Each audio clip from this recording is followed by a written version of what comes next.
Шалды көрмедің бе, Қошқар? Білмеймін, Теке. Айтайын. Киносын, фильм талдау, шарқ-шұрқ эффект, көз дарбау, кино жұлдыз, қызыл кілем, кинодағыдай өмір сүрем. Фильм фэн.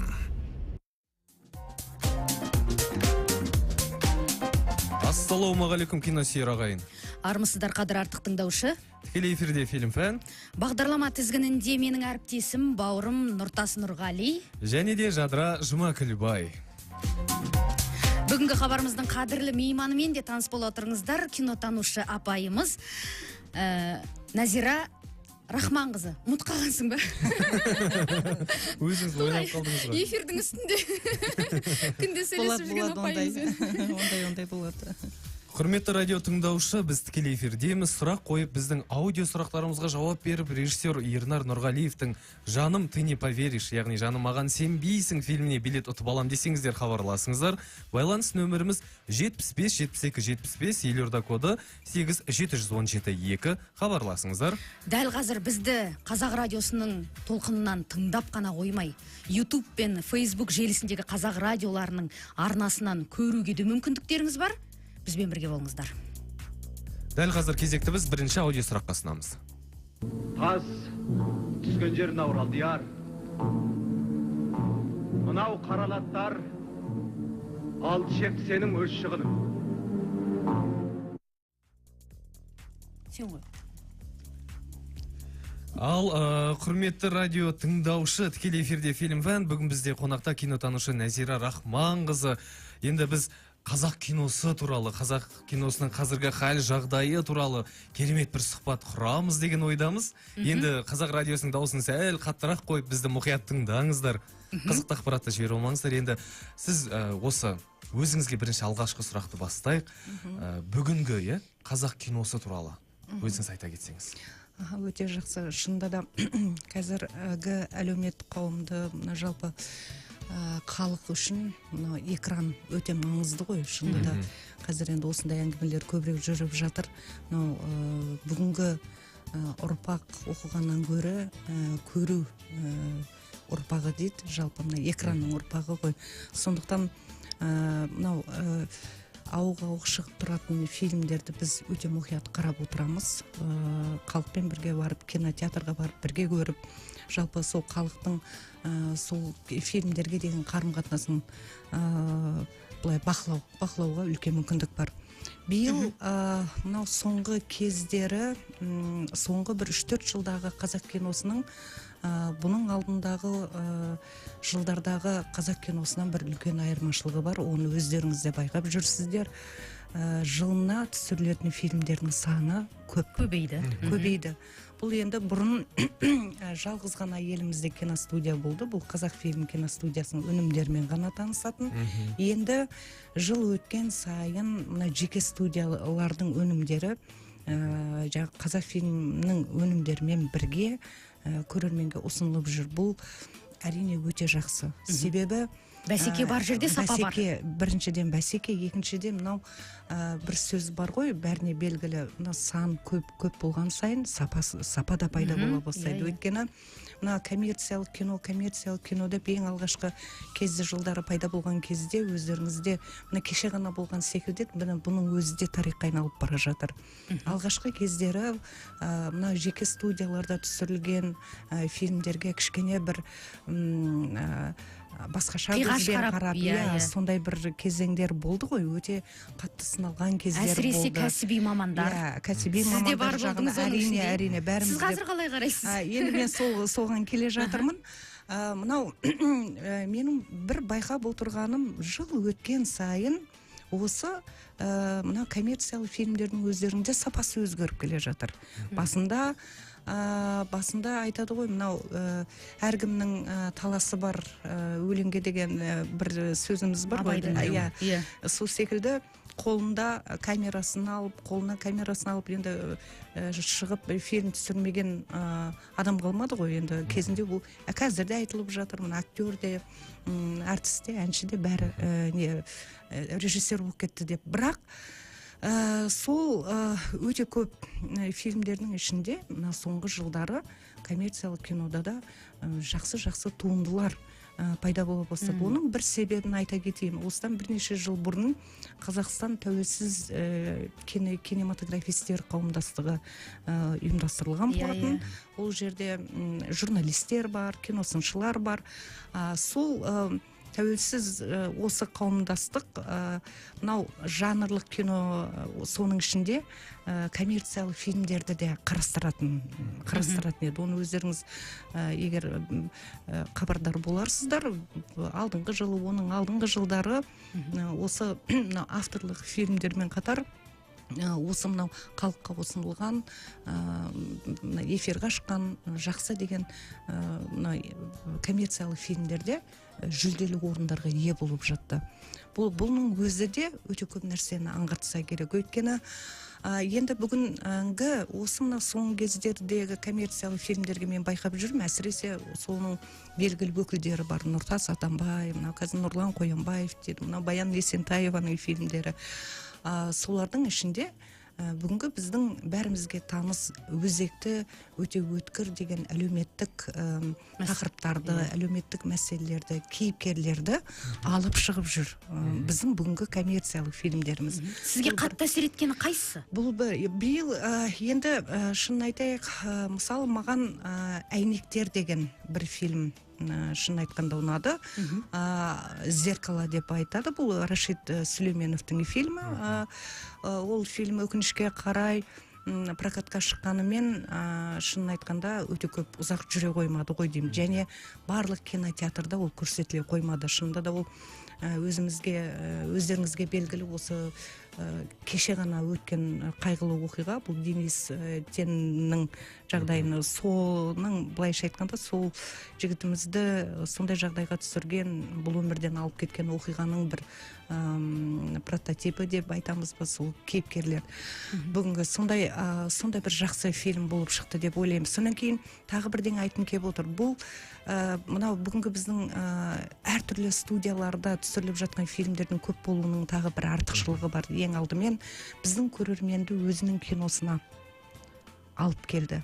Егер бұл фильмдер болмаса, онда біздің бүгінгі кино кеңістікті бір құдайдың өзі біледі.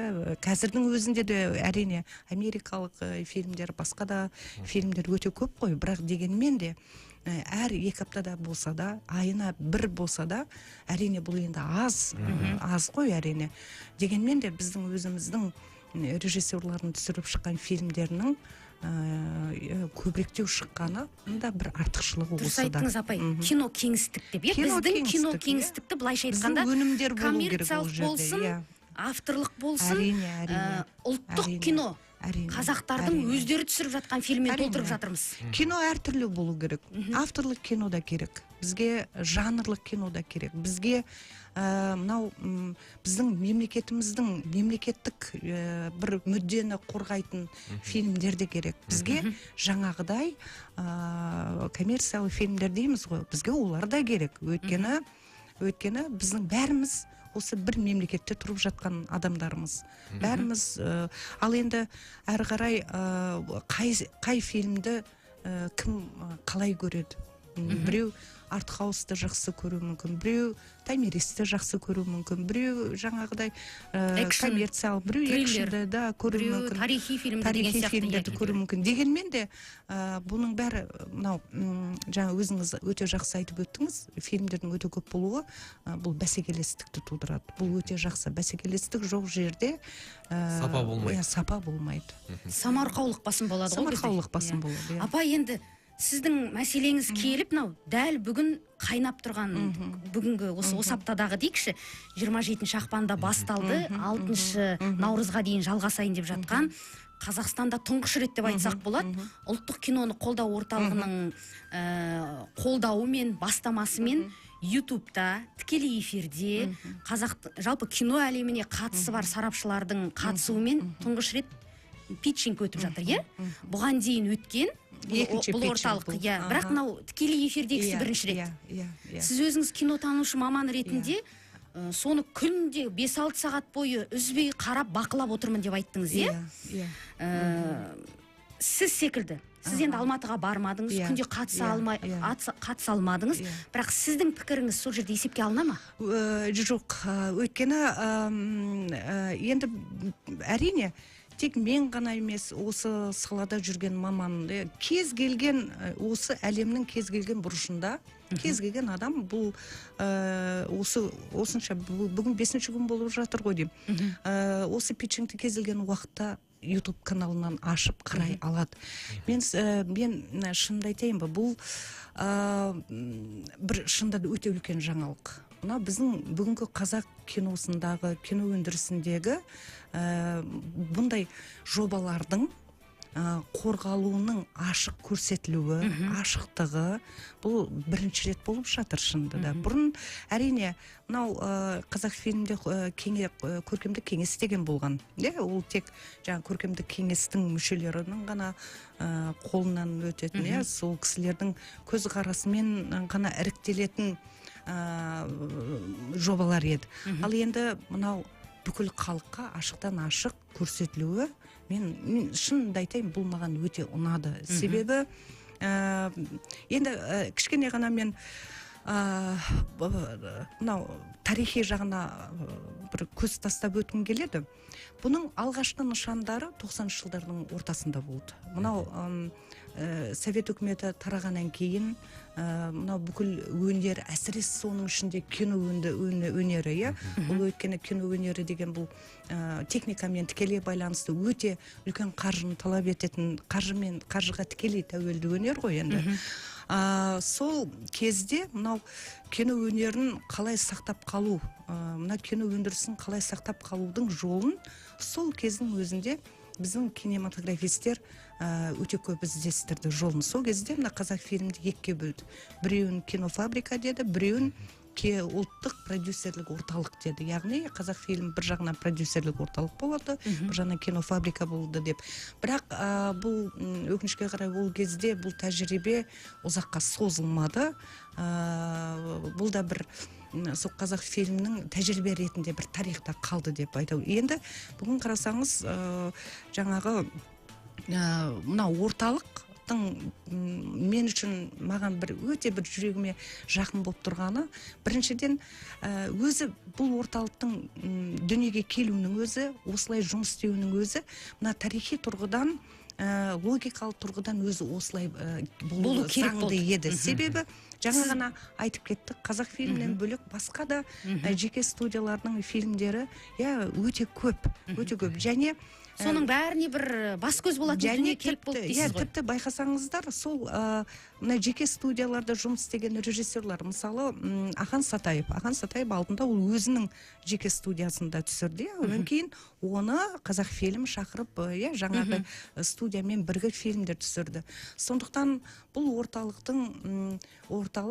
біздің бүгінгі мүддеміз, киномыздың мүддесі тұрғысынан мен ойлаймын өте дұрыс деп ойлаймын. Себебі барлық, енді байқасаңыздар, ол жерде қазақ фильмде қатысып жатыр, ол жерде тіпті ешкімге белгісіз студияларда, кеше ғана пайда болған студияларда, жастар да, оның алдында аға буын өкілдері де, бәрі осы бір орталықта. 100% әділдік болады деп ойлайсыз ба? Енді мен бұл сұраққа жауап беруге менің қаншалықты қақым бар, мен білмеймін. Бірақ біз сырт көз сыншы ретінде айтсаңыз, мынау 250 сценарий түсті дейді. Әрине мен бұл эксперттік комиссияда болмағаннан кейін ол сценарийлерді оқуға менде мүмкіндік болған жоқ. Дегенмен мына 27-сі, 28-і, 2-сі, 3-і, 4-і бүгін бүгінгі өтіп жатқан питчингте қорғалып жатқан жобаларға қарап, шамамен бізде болашақта осылардың бүгінгі біздің кино сценарий мәселесі, деректі кино, анимациялық кино, артхаус дейміз, жаңа жанрлық кино деймізді. Жалпы бізде бүгін қандай сценарийлер бар? Біздің кинематографистерді қандай мәселелер толғандырып жүр бүгінгі күні деген осы туралы менде мысалы әзірге шамамен жалпыма бір түсінік пайда болды. Мысалы алғашқы бұл қазіргі түсінігіңізді бізде қоңырау бар екен. Жақсы. Дәл қазір тікелей толқында байланыста ұлттық киноны қолдау мемлекеттік орталығының стратегиялық даму бойынша басқарма төрағасының орынбасары продюсер Әділбаев Айдархан мырза күтіп тұр. Сол кісінің әңгімесінен кейін сіздің әңгімеңізге ораламыз, иә? Ал Нұртас. Ассалаумағалейкум Айдархан мырза. Алло, ассалаумағалейкум. Сіз тікелей эфирдесіз. Енді сізге бірден хабарласқан бойда сұрақты жаудырайық. Қазақстанда әлемдік кино өндірісте танымал әдіс питчингті ютубта тікелей эфирде талқылауды бастадыңыздар. Құтты болсын. Рахмет. Айдархан мырза, бір аптадан кейін шешімін шығарасыздар, иә, Алла қаласа? Біз енді Құдай қаласа, бір аптадан кейін емес, бір аптадан кейін МВК-ға оны жібереміз, межведомственная комиссия деген. Осы экспертный совет алған проектілердің протоколмен МВК-ға жібереміз. Оларды қарап, сосын бір аптадан кейін, олар қарағаннан кейін, бір аптадан кейін уже результат болады. Айдархан мырза, енді осы жерде заңды сұрақ туады. Сіздер былайша айтқанда қазір барша жұртқа, тек қана кино саласындағы кәсіби мамандар емес, кез келген халыққа ашық түрде, доступный дейміз ғой, ашық қылып жариялап отырсыздар, иә? Ал енді сол жерде өздерінің жобасын ұсынған режиссерлер, сценаристер, жалпына кинодағы адамдар өздерінің өнімдерінің таңдау мәселесі де ашық түрде шешіле ме? Сол жағына алаңдайды. Сіздер дәл қазір ешқандай шешімін айтқан жоқсыздар. Тек қана осындай өнім келіп түсті деп, олардың айтқан уәждерін тыңдадыңыздар, таныстырылымдарын тыңдадыңыздар. Ендігі таңдау да осылай тікелей эфирде ашық түрде өте ме дегенбіз ғой, келесі сұрақ. Соңғы шешімді қабылдайтын іріктеу, иә. Енді соңғы шешімін МВК, ол межведомственная комиссия айтады ғой. Ол енді Астанада министерствода өтеді.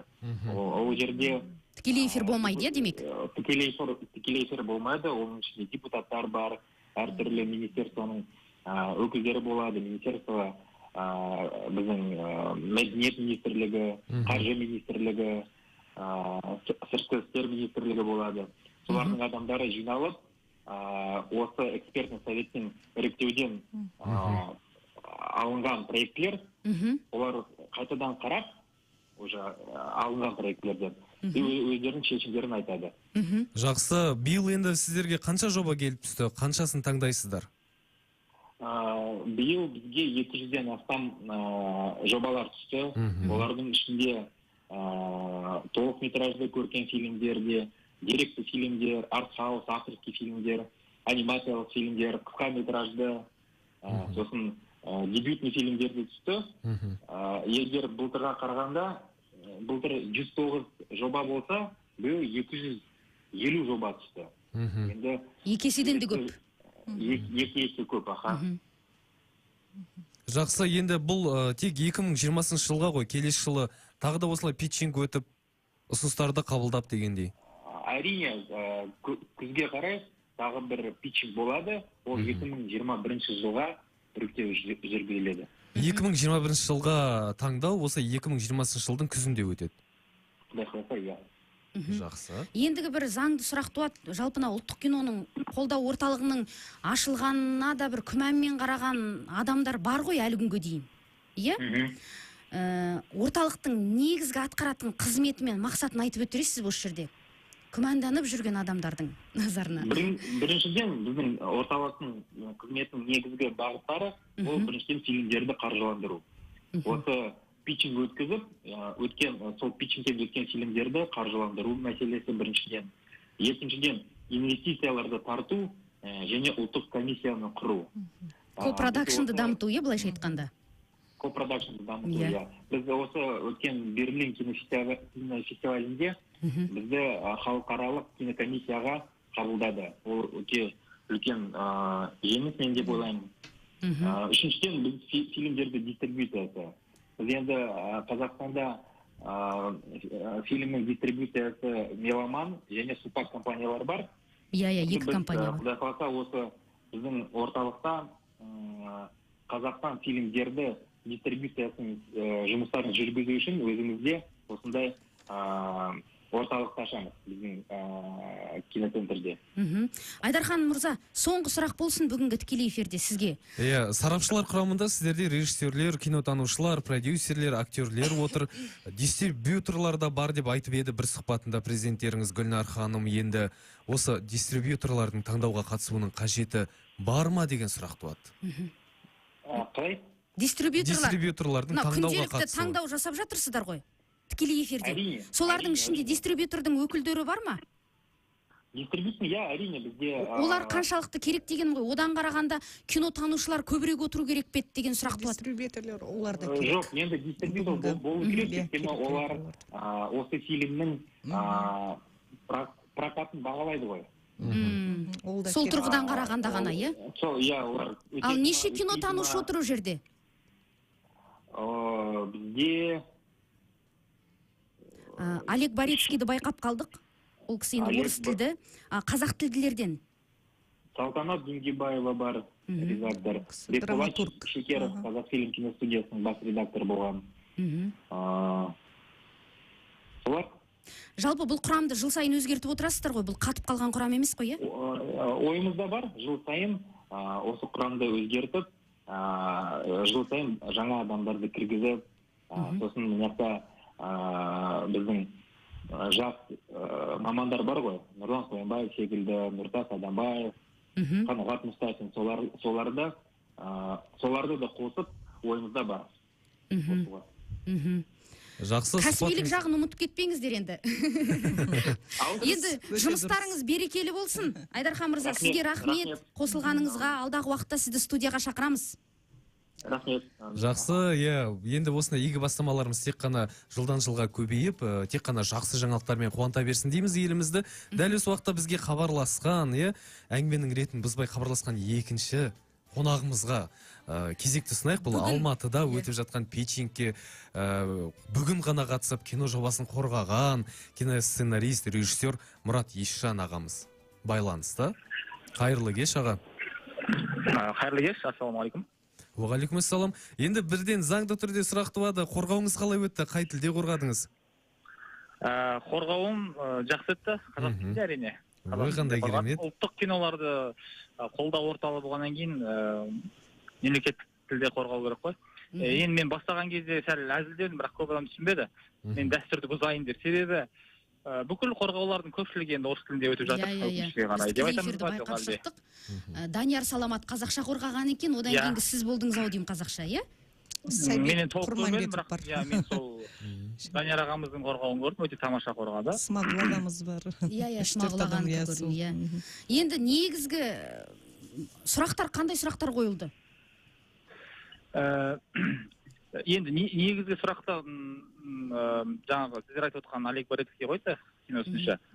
Жалпы тақырыбың ауырлау екен, бұны біздің көрермендерге қалай көрсетеміз деген заңды сұрақта. Енді өйткені бізде қалыптасқан бір үрдісте екі лагерьге қазір қатты бөліп тастадық қой, фестивальді, артқауыстық кино және коммерциялық кино деп. Енді сол бағытта қойылды. Менің ойымша тақырыбыңыз қандай еді? Тақырып ауырлау екен дегеннен кейін заңды сұрақ па дегенім ғой? Фильмнің аты өмірде олай болмайды. Жалпы мынау адамның жеке адамның жауапкершілігі туралы және тазалық туралы. Тазалық дегенде мен адамның жанының тазалық туралы айтасың. Ниет, жүрек тазалық туралы. Енді бізде қазір комедиялар көріледі ғой. Комедия бұл сол жағынан қалай көрсетеміз көрерменге деген секілді сұрақ болды. Одан бөлек, біздікі дебют деген категория бойынша, сондықтан енді шығармашылық топ туралы, өзім жеке тәжірибем туралы, сондай стиль туралы сұрақтар қойылды. Жақсы қабылдаған секілді ме? Қалай енді өтетін секілді болып тұр ма? Өзіңізге қалай дегеніміз ғой? Жақсы қабылдаған секілді, бірақ енді жаңағындай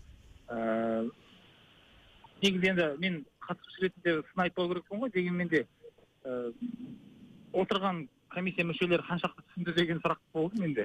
Енді ол сұрақ дұрыс айтасыз, енді орынды ғой. Бұл жерде енді сарапшылардың басым бөлігі орыс тілде болған шығар мүмкін. Орыс тілді ғой, иә. Енді Мұрат, сізге сәттілік тілейміз. Рахмет. жобаңыз үздік атанып өтіп кетсін, қаржылансын. Көп рахмет. Рахмет Жақсы, байланысқа сау шыққаныңызға. Енді біз студиядағы әңгімемізді жалғастырайық. Бізде Назира Рахманқызы, кинотанушы. Жаңа мына екі кинематографисте қосылып әңгіме айтып кетті ғой. Мен осы жерде өте бір маңызды дүниеге назар аудартқым келіп отыр. Жаңа енді қуана айтып отырмыз ғой, мынау тамаша болып жатыр, бәрі керемет деп. Енді бұл эксперттік комиссия таңдаған іріктейтін жобаларға өте көп нәрсе байланысты. Өйткені бұл біз енді жыл сайын біз дайын өнімдермен бетпе-бет келетін едік қой. Енді дәл қазір біз бұл жобаларды тыңдап отырмыз. Қандай жобалардың келгенін де көріп отырмыз. Енді әрине бұл жерде өте бір жақсы саясат талаптар да бар.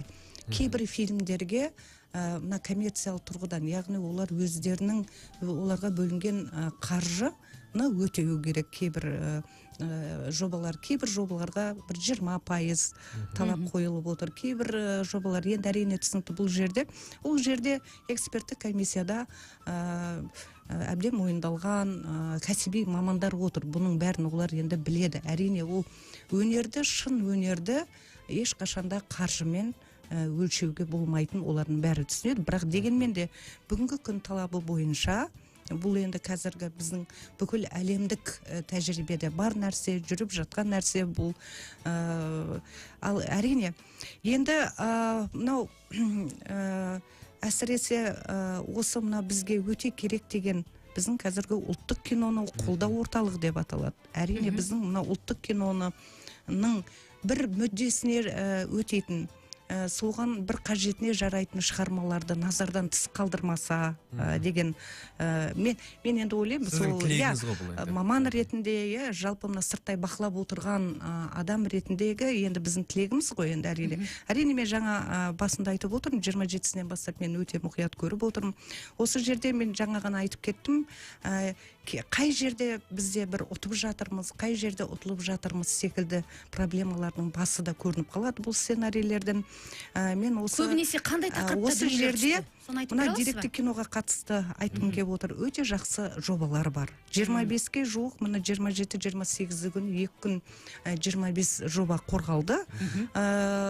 Енді оның ішінде мен енді қазір өзіме жазып алдым, оның ішінде жақсы деген жобалар бар.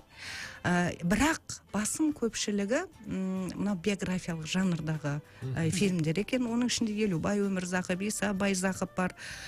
Содан кейін мынау тағы да Шәкәрім туралы, Жамбыл Құдайбергенов, Қасым Жәкібаев. Әрине бұл жобалар бізге өте керек. Өйткені бұл кісілердің барлығы үлкен тұлғалар, біздің өнерімізді, мәдениетіміздің үлкен еңбек сіңірген үлкен тұлғалар. Бұлар керек. Бұндай фильмдер бізге керек. Бірақ мен бұл жерде жақсы дегенде бір мысалы, бұрын біздің экранға мүлдем келмеген бір кейіпкер бар екен, Бату деген. Рашид Нұғманов, режиссер Ерлан Нұрмағамбетов деді, осы кісілер осынды, шында да Бату туралы. Ерлан ағаның. Ерлан Нұрмағамбетов режиссер екен. Мысалы, көңілге жақты, өйткені бұрын болмаған тақырып. Сонан кейін жақсы бір тақырыптар болды, ұл болсын деген. Сонан кейін мен 30-дамын деген тақырыбына жастардың бүгінгі мына тәуелсіздік кезеңнің ұрпағының туралы ғой. Мне 20 лет деген осыдан 10 жыл бұрын түсірген. Енді соның жалғасы ретінде жаңағы ол енді әрине бұл жобалар жақсы, бірақ дегенмен де егер ертең жолдары болып, қаражатқа ие болып жатса, ол қалай болады? Әрі қарай енді оның авторларының құзырында ғой енді. Енді осы жерде бір үлкен бір мәселе бар секілді деректі кинода. Біздің бүгінгі күннің кейіпкерлері қайда? Біздің бүгінгі жаңа тақырыптарымыз бар, әлеуметтік тақырыптарымыз бар да, шынайы өмірдің. Мен осындай жобаларды тіпті кездестірмедім десем де болады. Бүгінгі деректі кинодағы үлкен мәселе осы секілді. Мына биографиялық жанр әрине 2000 жылдардың басында бұл басталған. Әлі міне 20 жыл өтіп келе жатыр. Меніңше осы бір сарын бізде әлі бар секілді да. Мерейтойлық, деректі науқандық. киноның өзінің бір несі бар, міндеті бар ғой. Бүгінгі күн, егер біз бүгінгі күнді бүгін түсірмесек, ертең 20, 30, 40 жылдан кейін бүгінгі күнді қайдан табады? Мысалы, сіздер радиода жұмыс істейтін, телевидениеде жұмыс істейтін сондай бір жаңа шежіре дейді ғой, уақыттың шежіресі керек та. Оның бірден бір міндеті бұл деректі киноның міндеті деп ойлаймын. Мен енді осындай тілек деп айтсам бекен, енді мен енді ойлаймын, енді мынау осы мәселе қозғалды ғой сол жерде. Деректі фильм бізде дамымай жатыр. Сонан кейін тағы бір өте бір үлкен мәселе. Бұны біз басқа жерде де айтып жүрміз. Олег Белялов деген тамаша, бізде ғылыми көпшілік киноны жасап жүрген тамаша үлкен шеберіміз бар. Ол мынау біздің табиғатымыз туралы, біздің аң құстарымыз туралы фильмдер жасап жүргенді өздеріңіз білесіздер ғой. Бұл кезіндегі белгілі Вячеслав Беляловтың ұлы, кезінде өте белгілі. Өкінішке қарай осы киноныға баратын, осы киноны жасайтын бізде бүгін жастарды мен байқап жүрген жоқпын. Осы киноға қызығатын жастарды көріп жүрген жоқпын. Міне біздің мынау стратегиялық тұрғыдан алғанда, мына біздің кино өндірісті ұйымдастырушылар осыған да мән беру керек секілді. Өйткені бұл да бізге өте керек, ғылыми көпшілік кино. Шынында. Қиын дүниеге бас сұға бермейді. Содан кейін сол жерде Әсет Ерназар тағы бір әңгіме сөз айтып қалды. Мынау жастар деректі кино түсіргісі келмейді, екіншіден бәрі көркем суретті киноға барып үлкен қаражат тапқысы келеді деген. Енді бұл да бір өте үлкен мәселе. Шынында да бізге бізге жастар керек, деректі кино режиссерлары. Енді қазір тамаша бір режиссеріміз бар, білесіздер ғой, Қанат Бейсекеев деген. Қазір өте танымал. Нью-Йорктағы фильм академияда бітірген. Енді қазір ол жігіттен басқа білмедік. Енді осындай деректі киноға жастардың көбірек келуіне жағдай жасау керек секілді. Ол бір. Содан кейін әрине мынау артхаус деймін, жалпы авторлық киноға өте бір жақсы жобалар түскен екен. Соның ішінде мен бір өте қуанышпен айтқым келіп отыр. Мынау кино сыншыларда сценарийге мәселесіне қарай назар аударып жүр. Менің өзімнің әріптесім Инна Смаилова деген әріптесім бар, белгілі кино сыншы. Ол банкир деген өте бір қызық тақырып, жанры да қызық, формасы да қызық, осындай бір жобасын ұсынды. Әрине бізде енді негізі киносыншылар көбіне режиссураға да кететін бізде жағдайлар тәжірибеде көп. Мысалы Дәрежан Өмірбаев ол алғашқы мамандығы киносыншы, Франсуа Трюфо ол киносыншы. Сондықтан менің өзім жанымдағы жүрген әріптесімнің де осы кино сценарий мәселесіне, кино түсіру мәселесіне аударғаны мені шын мәнінде қуантты. Содан кейін мынау көркем фильмге де қатысты. Енді бәріңізде бұның да ішінде менің ойымша жақсы деген жобалар бар. Мысалы өзіме ұнаған бір 2 жоба болды. Бірден мен назарымды аудартқан бұл біреу Досмұқасан деген жоба. Өйткені олардың айтуынша мынау Ла Ла Ленд деген, Богемская рапсодия деген фильмдер бар ғой. Ал енді шын мәнінде бізде бұндай жанрдағы фильмдер мүлдем жоқ деп айтуға болады. Ал бұл жігіттер, бұл түсіру тобының мүшелері біздің әйгілі Досмұқасан тобының тарихы туралы, жүріп өткен жол деген бұл өте тамаша жоба деп ойлаймын. Енді мен осы айтуыма қақым бар шығар деп ойлаймын, өйткені өзі енді маман ретінде өзімнің назарымды аудартқан. Өйткені Досмұқасанның тарихы ол белгілі бір кезеңдегі біздің тарихымыз. Белгілі бір ұрпақтың тарихы, бұл әлі күнге дейін. Мен мысалы жақында ғана бір жас режиссерлардың фильмдерінде саундтрек ретінде сол Досмұқасанның әндерін естіп қалдым. Оны тіпті Досмұқасанның әуендерін қазіргі жастарда қолданады өздерінің фильмдерінде. Досмұқасан біздің былайша айтқанда Битлзымыз ғой, қазақтың да. Сондықтан маған бұл жоба өте ұнады. Сонан кейін тағы бір назарымды аудартқан жоба бұл мынау Боран деген тақырып. Боран деген тақырып екен. Ол шынында да бір сюжеті де қызық. Мынау байқаусызда бір қазақтың жігіті Қытайдың шекарасынан өтіп кетеді, ары қарай боранды күні. Сол кездегі сол бұл да өткендегі боран есіңізге түсіп кетті ме? Иә, әрине біз өзіміз енді Нұр-Сұлтанда тұрып жатқан екен, боран біз үшін өте бір өзекті тақырып қой, әзіл ғой енді қалжың. Содан кейін әрине бұл жерде тағы да бір назарда осындай бұл комиссияның, эксперттік комиссияның, көрдіңіздер, мен байқап отырмын, осындай жаңағыдай тақырыптарды іріктеп отыр. Содан кейін мүмкін кассалық үлкен бір олжа әкелетін, кассалық табысты болатын фильмдерді де таңдап отыр, жобаларды таңдап отыр. Енді іріктеген жоқ қой енді әлі. Дегенмен бүгінгі жаңағы талқылауларға жіберіп отыр. Яғни бұл деген сөз 50-50 деген сөз ғой, енді өтеді, өтпеді, қанша дегенмен мүмкіндік беріп отыр ол жобаларға. Алдағы уақытта деген. Енді осы кезде біз аудио сұрақты тағы да бір мәселе айтқым келіп отыр. Бізде мынау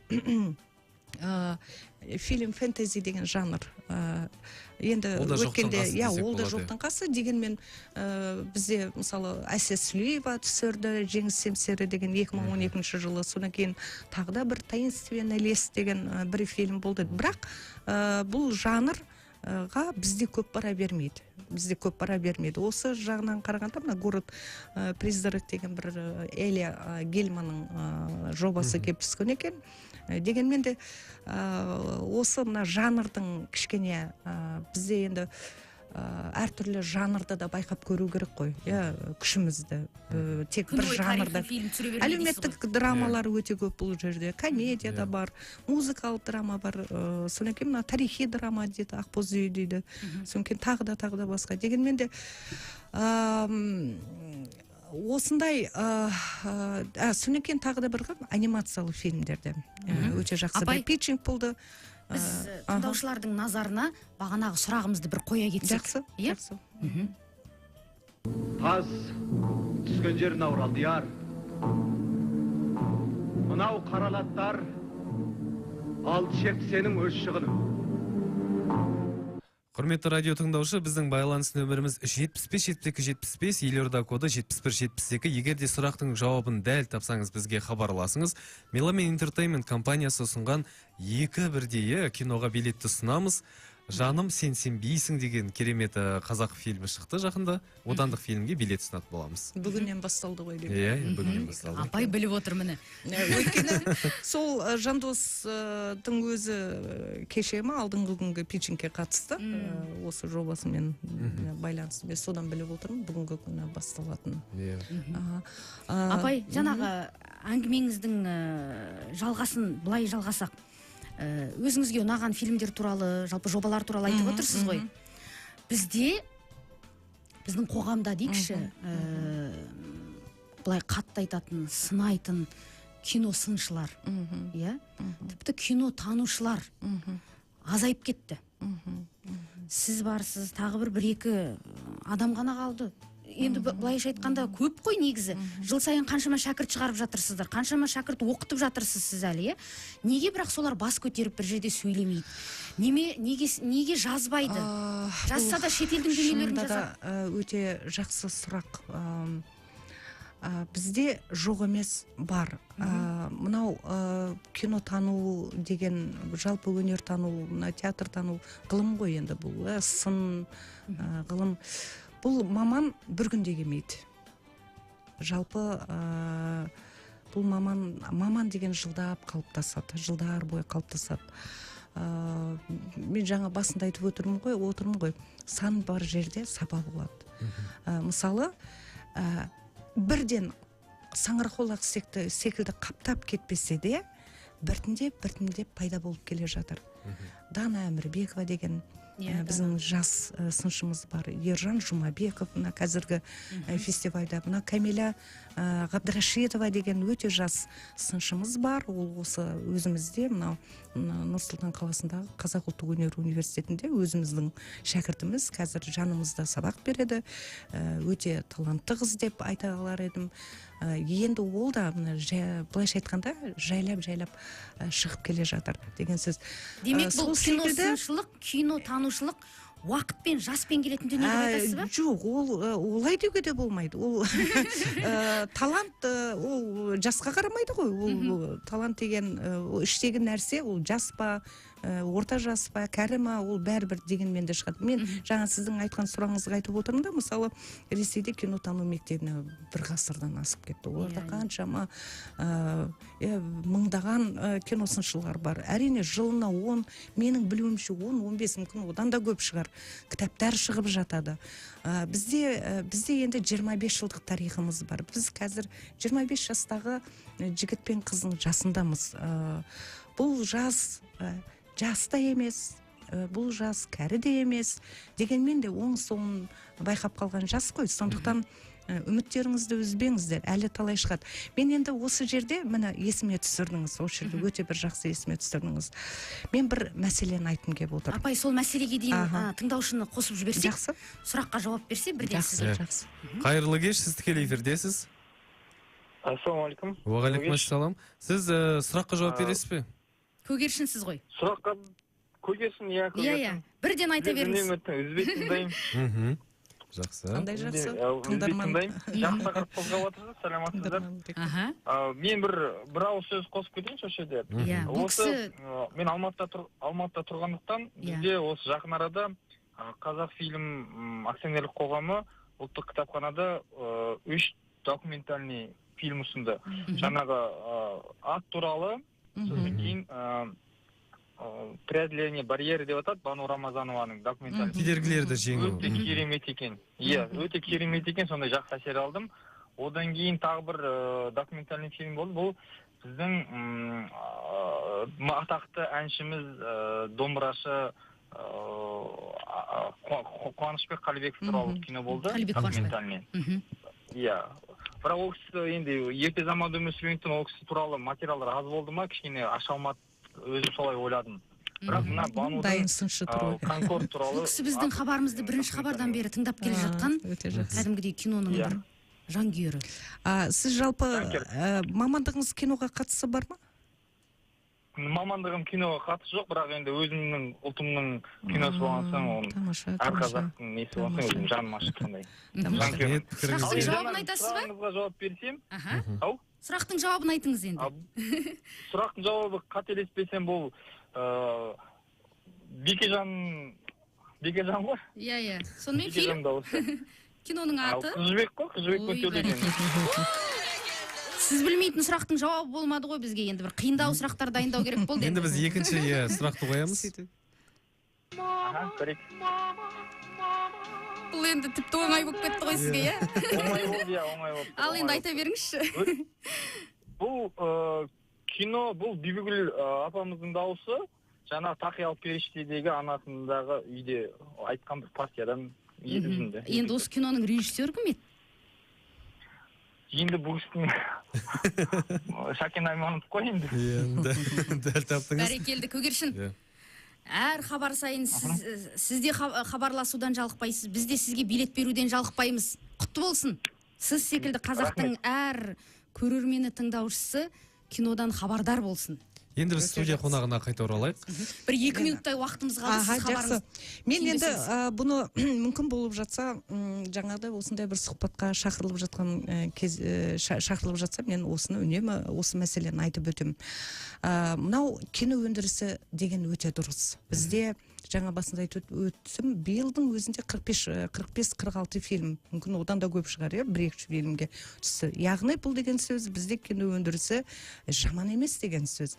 Бір мәселе бар. Ал енді осы бүгінгі кино өндірісті жазатын, талдайтын, кешегі киномызды жазатын, талдайтын, ертең тарихқа қалатын, ертеңгі 50 жылдан кейінгі біздің ұрпағымыз жаңағы қарап, мыналар кім болды екен, бұлар не түсірді екен, бұлар қандай мәселелер болды екен деп іздейтін бір ұрпақ болады ғой, келеді ғой.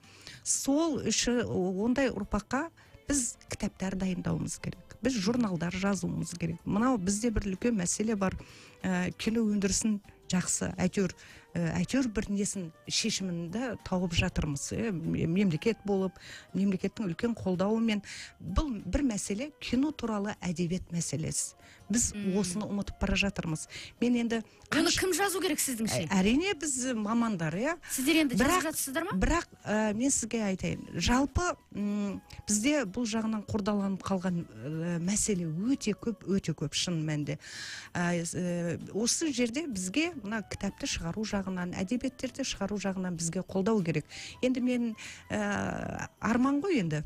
Осы бүгін ғана сіздерге сұхбатқа келе жатып, маған мынандай бір ой келіп қалды. Мысалы, мына орталық фильмдерге қаражат бөледі, кітапқа да бөлсе. Неге осы орталықта жылына ең болмағанда бір кітаптың, оның қаражаты енді бір кітаптың қаражаты енді бір аса үлкен емес қой енді ол. Осы жағында қарастырса деген бір, өйткені бұл кешенді мәселе болады да, сонда біз мынау теориялық жағынан да өндіріс жағынан да қамтитын боламыз. Енді ол бізде маман өте көп емес, жылына 10 кітап шығаратындай бізде жағдай жоқ. Маман өйткені шынында да, егер жылына бір кітап шығып жатса да жаман емес. Ал енді 4-5 жылда, 10 жылда шығатын кітапқа сен қаражат таппай, әркімнен барып қол жайып сұрап жүру деген, мен ойлаймын, өте үлкен бұл дұрыс емес нәрсе. Және немесе өзіңнің қаражатыңа шығару деген бұл өте дұрыс емес нәрсе. Мысалы, сіз кітабыңызды өз қаражатыңызға шығардыңыз. 2017 жылы Қазақ киносы кеше және бүгін деген кітабымды мен өзім қаражатыма шығарып, және оның таралуымен де өзім айналыстым. Мен бұл енді дұрыс емес қой. Бұл өте дұрыс емес. Бұл мен шынын айтқанда мүмкін мен енді жан айқайым ғой. Мен өзім туралы жазып жатқан жоқ. Мен өзімнің ата-бабам туралы жазып жатқан жоқпын. Бұл жалпы қазақ киносы. Бұл қазаққа керек дүние ғой. Сондықтан мен қолымды жайып әркімге бармауым керек. Мен екінші кітабымды жазуға кететін күшім мен уақытымды мен сол кітаптың таратылуына жібермеуім керек. Мен күшімді керісінше екінші кітапқа арнауым керек. Ол үшін не істеу керек? Ол үшін мен уайымдамауым керек. Ана кітабымды мен қаражатты қайдан табамын? Бұл өйткені бізде мамандар өте аз. Жаңа өзіңіз де айтып өттіңіз. Бізде жазатын мамандар аз. Өйткені бізде жастар бармайды. Себебі олар біліп отыр. Мына бүгін жазасың, ертең одан маған не пайда дейді. Сіздің көрдіңіз бе? Кітабыңызды да ары қарай таратуға, былайша айтқан кезде, продюсер керек. Осы мәселені жаңағы ұлттық киноны қолдау орталығының президенті де айтып еді. Ұлттық кино орталығы да осы мәселені бірге қарастырса, бұл өте тамаша дүние болар еді. Келесі жолы олар келгенде сұраймыз осыны. Осыны міндетті түрде сұраңыздар. Айдархан келген кезде сұраймыз. Рахмет сізге, апай. Жақсы, сіздерге де рахмет. Әңгімеңізге, еңбегіңіз жемісті болсын. Қазақ киносы үшін талмай қызмет ете берсін. Беріңіз, Алла сізге қуат берсін. Жақсы, сіздерге де сәттілік. Енді құрметті радио тыңдаушы, біз сіздермен қоштаспаймыз. Енді келесі аптада қайта тілдескенше аман сау болыңыздар. Бастысы хабарды жүргізген мен Нұртас Нұрғали және де әріптесім Жадыра Жұмакүлбай, дыбыс және бейне инженерлері Зәмзагүл Уәлиханқызы, Назар Найзабекұлы. Қазақ киносының мәртебесі арта берсін. Өміріміз кинодағыдай көркем болсын. Айтқандарыңыз келсін.